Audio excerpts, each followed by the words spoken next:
नमस्कार आदाब, मेरा नाम है सरवत और आप देख रही हैं ऑर्डिनरी। प्रयागराज से थोड़ी दूर एक छोटा सा गांव पड़ता है जिसका नाम है पूरा। 18 अप्रैल को यहाँ पे एक महिला और 2 बच्चों की जली हुई लाशें मिली। जो महिला थी उनका नाम था उषा और जो उनके पति हैं उनका नाम है गणेश। दोनों की शादी साल 2012 में हुई थी। जब से ये तीनों लाशें मिली हैं तो उषा के जो पति हैं वो फरार हैं। जाहिर सी बात है, पुलिस का शक पति पर ही गया। हुआ क्या कि 18 अप्रैल की सुबह सुबह उषा के घर से धुआं उठ रहा था। ये चीज़ उनके पड़ोसियों ने देखी तो वो भागते हुए उषा के घर आए। जब घर के अंदर वो गए तो उन्होंने देखा कि एक कमरे में उषा की जली हुई लाश पड़ी हुई है और बगल में एक बक्सा रखा हुआ है। जब ये बक्सा खोल के देखा तो उस बक्से के अंदर उषा के दोनों बच्चे थे जिनको भी जला के मारा गया था। फौरन पुलिस को बुलाया गया। जब पुलिस आई और तहकीकात हुई तो पुलिस का ये कहना है, जो एसपी हैं इस इलाके के, कि हो सकता है ये मामला आत्महत्या का हो। क्योंकि उषा का जो पति है गणेश, वो शराब पीता था, नशे में रहता था। इस वजह से उषा काफ़ी ज़्यादा दुखी रहती थी, परेशान रहती थी। तो एक पॉसिबिलिटी ये है कि उसने आत्महत्या कर ली हो और अपने जो दोनों बच्चे हैं उनको जला के मार दिया हो। पर इस बात की कोई पुष्टि नहीं है क्योंकि लाश के पास कोई सुसाइड नोट नहीं मिला था। अव्वल बात तो ये। दूसरी चीज़, अभी तक जो ये लाशें हैं इनका पोस्टमार्टम नहीं हुआ है। तो जब तक पोस्टमार्टम नहीं हो जाता पुलिस कंफर्म तौर पे कुछ नहीं कह सकती है। पर उषा के जो घर वाले हैं उनका दावा ये है कि ये आत्महत्या का केस एकदम नहीं है, ये हत्या का केस है और उसको मारा है उषा और जो बच्चे हैं उसके पति ने, यानी गणेश ने।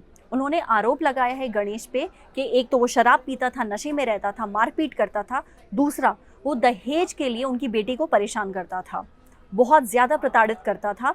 गणेश और उसके जो पिता हैं वो दोनों मिल करके उषा को मारते थे, पीटते थे। पिछले साल तो बात इतनी ज़्यादा बढ़ गई, दोनों ने मिल करके इतना बुरी तरीके से पीटा उषा को कि उसके कान का पर्दा फट गया। वो घर छोड़ करके अपने घर वालों के पास रहने आ गई। पर जो अड़ोसी पड़ोसी थे, जो बरादरी के लोग थे, उन्होंने किसी तरीके से मियाँ बीवी के बीच में फिर से सुलह करा दी और उषा को बोला कि नहीं, तुम जाओ और अपने ससुराल जा करके वापस रहो।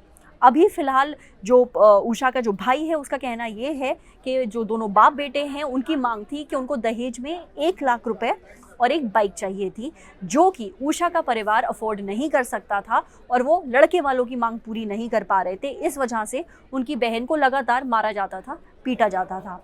फिलहाल पुलिस ने अभी जो गणेश के पिता हैं उनको हिरासत में ले लिया है, उनसे पूछताछ कर रही है और साथ ही गणेश को भी ढूंढा जा रहा है कि जैसे ही वो मिले तो मामला थोड़ा और साफ हो। ये पहला ऐसा दहेज हत्या का मामला नहीं है, ऐसे बहुत सारे मामले होते रहते हैं। पर सबसे ज़्यादा दिल दुखाने वाली बात यह है कि जब लड़की के घर वाले, उसके रिश्तेदार और उसकी बिरादरी के लोग लड़की को ये बोलते हैं कि कोई बात नहीं, अपने पति के घर वापस जाओ, सुलह कर लो क्योंकि तुम्हारा घर वो है। अपनी बेटी की जान चली जाए ये ज़्यादा ज़रूरी है कि अड़ोस पड़ोस में कुछ लोग थोड़ी बातें कर लें, वो ज़्यादा ज़रूरी है। फैसला आपका है। आपकी क्या राय है हमारे साथ कमेंट सेक्शन में ज़रूर शेयर करिए। अगर ये वीडियो आप फेसबुक पे देख रही हैं तो प्लीज़ हमारे फेसबुक पेज को लाइक करिए। अगर ये वीडियो आप यूट्यूब पे देख रही हैं तो हमारे ऑर्डिनरी यूट्यूब चैनल को सब्सक्राइब करिए। साथ ही बेल आइकन पे भी प्रेस कर दीजिए ताकि जब भी हम कोई नया वीडियो अपलोड करें उसका नोटिफिकेशन आप तक सबसे पहले पहुँचे। Thank you.